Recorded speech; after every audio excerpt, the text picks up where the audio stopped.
So Deb, you are one of the primary characters and people that were involved in the trenches with me when we were doing the Profiling Australia's Vulnerability Project. And like in reflecting and preparing for coming to have a chat with you today, I'm thinking, how could I characterise Deb? And I think you are one of the most fierce and... well-groomed. Yes. Oh my God. Well, fierce and courageous was what I was going to say. And that was I saw that in you the moment we met. And as I did with Russell Wise, when we had a bit of a chat yesterday, I reminisced about when I first met you. And I think, and it'll be great to get your views, I think it was when Monica and I first had the project meeting where we explored with CSIRO the fit between what we were looking for and what you were able to offer. So I would love it if you would just share with the people who might be watching or listening today a little bit about you and your background and introducing yourself and how you came to be as part of the project. Depends how far back you want to go. We're early days, so this is about setting the context and really, coming to grips with the challenge. Yes. You know, all of that early thinking that we went through and that first introductory couple of sessions where Veronica was there as well, and Russ. Yeah. And I met Russ first, and then he rounded up the team. Yes. And then we set a meeting and we came together and we had a really good conversation around it. But I'd really love for you to just explain to people your background, introduce yourself and your... how I came to be in the project. So I think I started off as an ecologist and then a hydrologist. And I emigrated to Australia whenever I was 21. So I grew up in Africa. And it's quite interesting that many of the people in our broader project team were African, actually. Yeah. And I think that actually does shape quite a lot, especially with Russ and I and Nick Abel and Brian. So a lot of the people who did a lot of the thinking about resilience and systems, and I don't know, I always feel like it gave us a different view of what plurality looks like and how people have to be central and what it looks like if you don't get that right. That nations can fail. Yeah. That conflict can happen if you do not deeply understand and listen multiple points of view. So a lot of the work of our team actually was deeply shaped by a group of people who came from places where there were highly contested values. Do you know, this was one of the key elements of you know, when I was looking for establishing and creating the team to do this work with us, what you're just describing in your experiences and your skills and techniques when we were talking it through really resonated with me and with the intentions that we had in EMA about this project, to put people at the centre of this work. So I have learnt a great deal from you and the other team members as well, from your experiences. So and us in turn from our kind of tribal elders within CSIRO, Nick Abel, Brian Walker, Mark Stafford-Smith, who you didn't work with in the project because they'd already retired. But we'd not been that working project, but I'd met Mark through adaptation stuff. Yeah. So, you know, we'd been learning alongside and with them for 15 years by the time we came together. Exactly. And I could see it. I was like, oh my gosh, this is going to be magical. Yes. So I had been working I did my PhD in hydrology and then worked in the Murray-Darling Basin and was part of the team that put the first set of water accounts together. But you can imagine working in the Murray-Darling Basin. It was such an example of institutional failure and contested values that had never been dealt with, and only those values which were reflected in a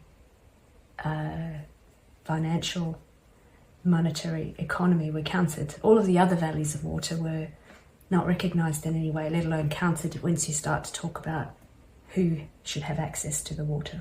That's the case with many things, though, isn't it? It still is. There's an economic value placed on things. It still is. Which we sort of try to shift. So that's when I realised that no matter how much of a modelling approach we took to where does the water flow, where does it go, all the ecosystem modelling, there's actually going to be no better outcome for any of these systems unless we work with people and economics. And that's when I came out of the biophysical sciences, probably 20 years ago, and started working under Nick Abel and Brian Walker, and being the kind of integration person. So, that coincided with the Abbott years, where we couldn't really work under the guise of climate directly in Australia, and so CSIRO took the climate adaptation flagship and had to take the work from that and tuck it in under food systems or other areas, but the work continued, and a lot of the work that our team was doing came under the banner of international development, and actually a lot of our work and thinking came from working internationally. I'm glad you said that, because it struck me when we were having our initial conversations about exploring what types of methods and approaches would suit this particular challenge that we had. I think I might have even asked the question of the team, how much of those methods and experiences, international methods and experiences, have you ever used within Australia? Yes. And the answer was... Not very much. Not very much at all. Because we were so hamstrung in what we were able to do. We had a freedom to operate and co-design and learn internationally that we were not able to do at that time in Australia. So at the time this project came up, which was 2017, I think. Yes. I think your very first meeting I wasn't there because I was in Tonga. And we had been, so Johannes and I had been working in Ethiopia. Yes, yes. We'd finished a big project, which was the first big trial of what we call resilience, adaptation pathways and transformation approach, which is this co-design approach to, first of all, designing the project, then using the project to design the, where's the system leverage, and then what actions do you take in order to, and what are the implementation pathways. And then I had been working in Tonga, running a course on how to do that, climate and disaster risk in Tonga. And it was a fabulous project because it was a Cert 4 TAFE project that had been rebuilt around what does systemic risk look like, and how do you do a theory of change that takes account of it. And they got a Cert 4 certificate from it. And we had everyone from the head of the Ministry of Planning and Climate Change right through to policemen and nurses and teachers from villages.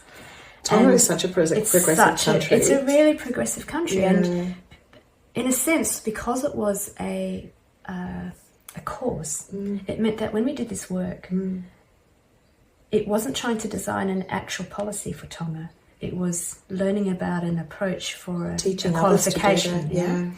And so the theory of change that they came out with about how to do disaster risk and resilience well was probably one of the most extraordinary pieces of work that I'd ever been involved in, because they sat down around tables and it didn't matter that this one was head of a ministry and this one was a teacher. I remember you telling the story. It was fantastic. And then that was when you had your first meeting. So I came in on the second meeting and all I could think of was, we've got so much to learn from developing nations, and this kind of a narrative of Australia or developed countries having the answers and doing a favour to developing countries by sharing our knowledge. I was like, I think it might be the other way around. At least, well, I used to work when I was in AFAC. I was the sort of secretary for the Pacific Islands Fire and Emergency Service Association. So I got to go into these countries as well and work with them on so many levels, and I learned a great deal from them. And I recall working with the Australian, because every country that we had a partnership with had an Australian emergency services person assigned to them as their partner. Excuse me. And so we spent some time, and Mark Reed, who is no longer with us sadly, but Mark was such a terrific facilitator of relationships in there. And so Mark and I worked on making sure that the Australian contingent that went into these countries actually understood their culture, understood the fact that they're dealing with English is not their first language. So if there's a pause, it's because they're thinking and translating in their minds how they can express their opinions and their views. So we spent a lot of time on making sure that the Australians understood that there's a different relationship required here to make sure that we get the best out of the actual opportunity, but we both learn from each other. So I absolutely hear you. I saw it firsthand myself and felt it. Sorry, keep going. So the second meeting. So that was when. So that's the second meeting. Where that's what brought me to this project. By the time I came back, I think that was when Russ was corralling the rest of the team. Getting on with it, And I mean, as soon as I met the people and saw, I mean, meeting you and Monica and Mark was at that first meeting, and the moment I met Mark, I knew that this was a very different sort of leader. I'd spent a lot of time. I was also the lead facilitator for a international women's science program in leadership that goes, it's a 1-year online program and then a month in the Antarctic. So I'd done a lot of sort of work. Homeward Bound, Done a lot of work on leadership development, and the moment I met Mark, I was like, if all leaders were like you, the world would be a pretty different place. I was pretty keen to work.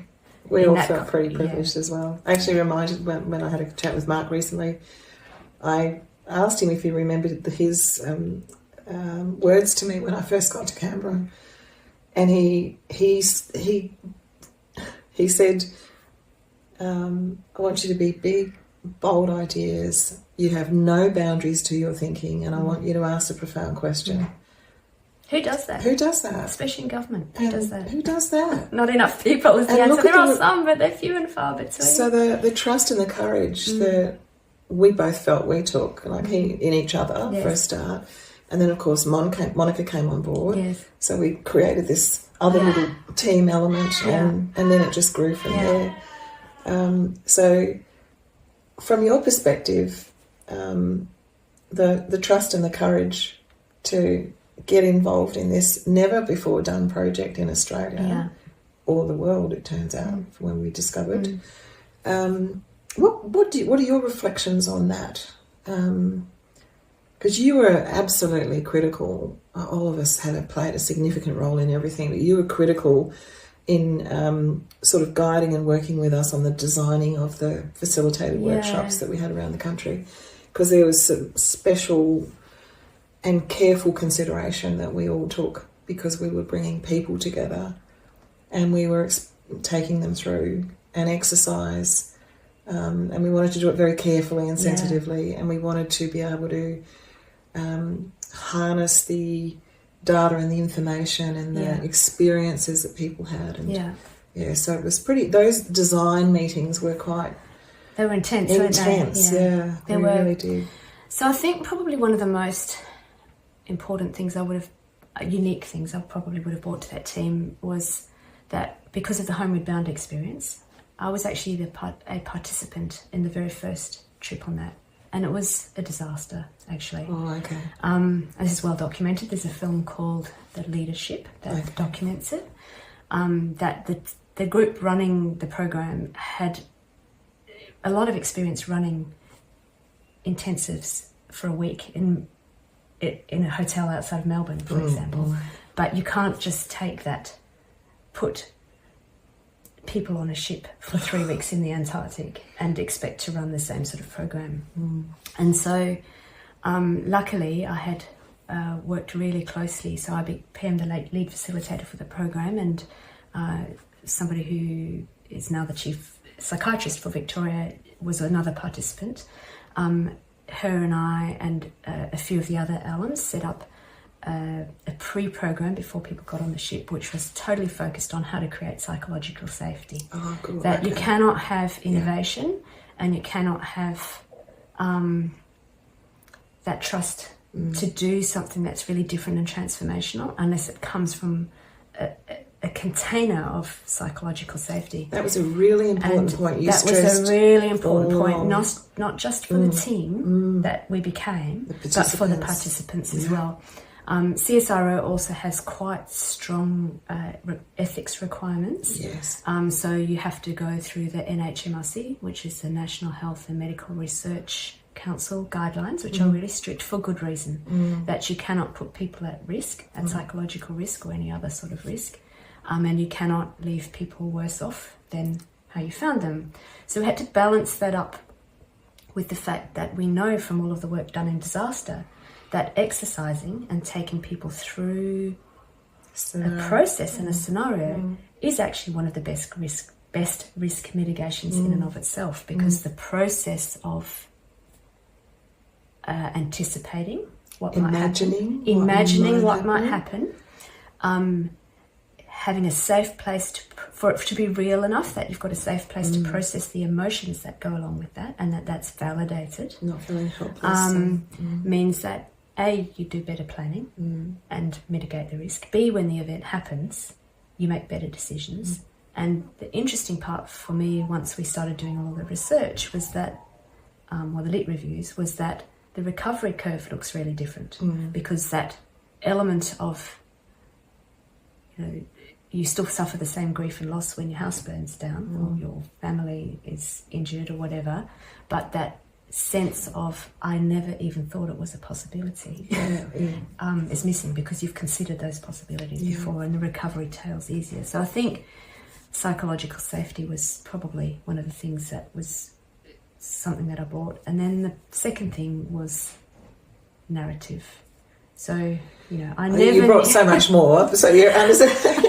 I never knew what I wanted to be, a scientist or an arts you did person. I would have quite happily been a arts student and love film and literature and music and the sense of narrative that comes with that. So I think that was one of the things that we being Mark and I and even Russ reminisced about was that we wanted to change the national conversation. Yes.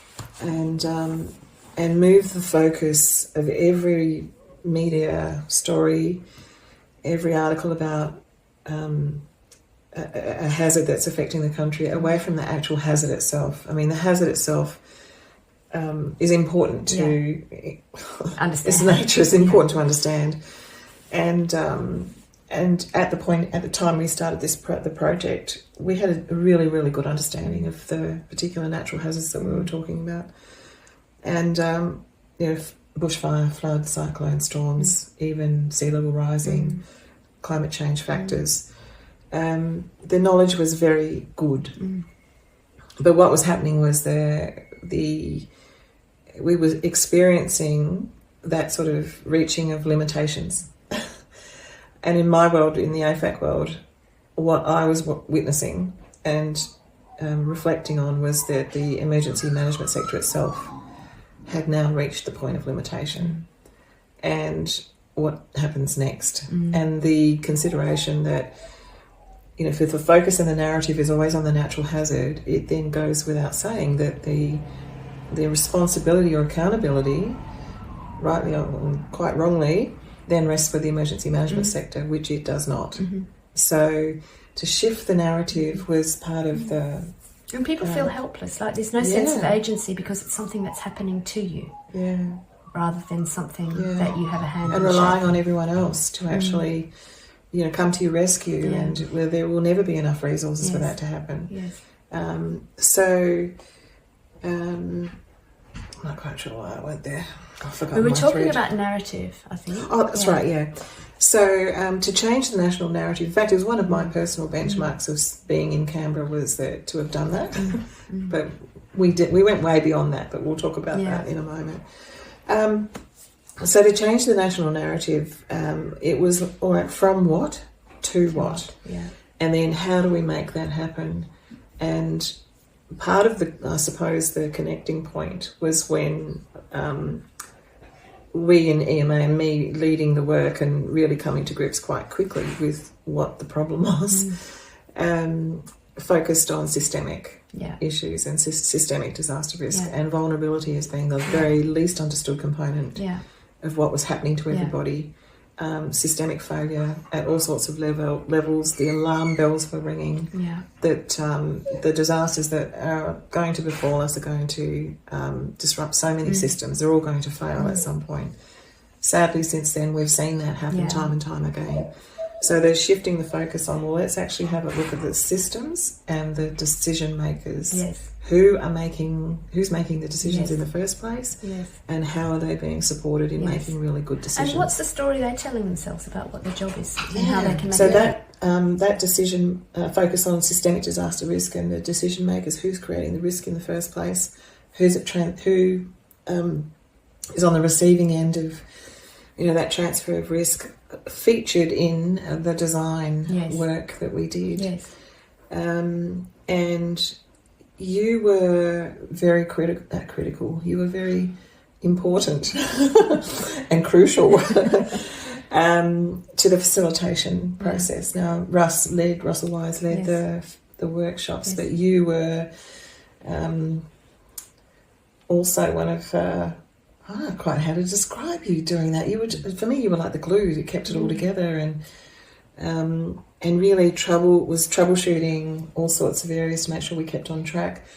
You designed the actual templates that we were using. Do you want to talk about the experience of pulling that together? It's intense. I think the thing is about the way that Russ and I work together, like we have a real partnership. Like we really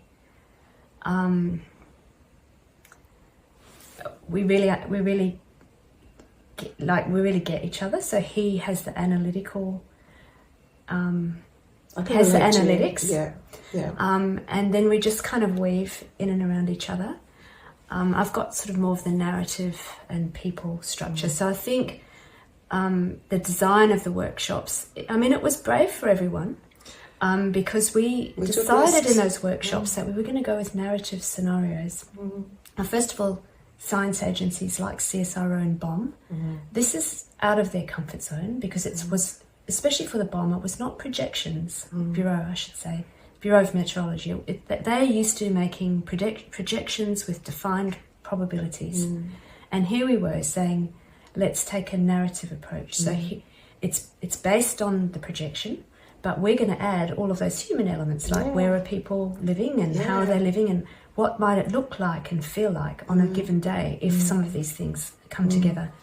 And that was deeply uncomfortable for them. It was deeply uncomfortable for Defence, although because of the personality that Cheryl has, she was more personally comfortable with it. It was uncomfortable for CSIRO management. And yet, I mean, probably one of the biggest changes we've seen from this project within a science organisation like CSIRO is that this has become more legitimised because of the work that we did in this project. That's good to hear. In fact, the only way that you can start to prepare for some of these things, your imagination and your emotions and dealing with that are as important as the science and data and information and measures of uncertainty. The humanity. You have to bring all of these things together if you want to get the outcome that you're seeking by doing the work in the first place.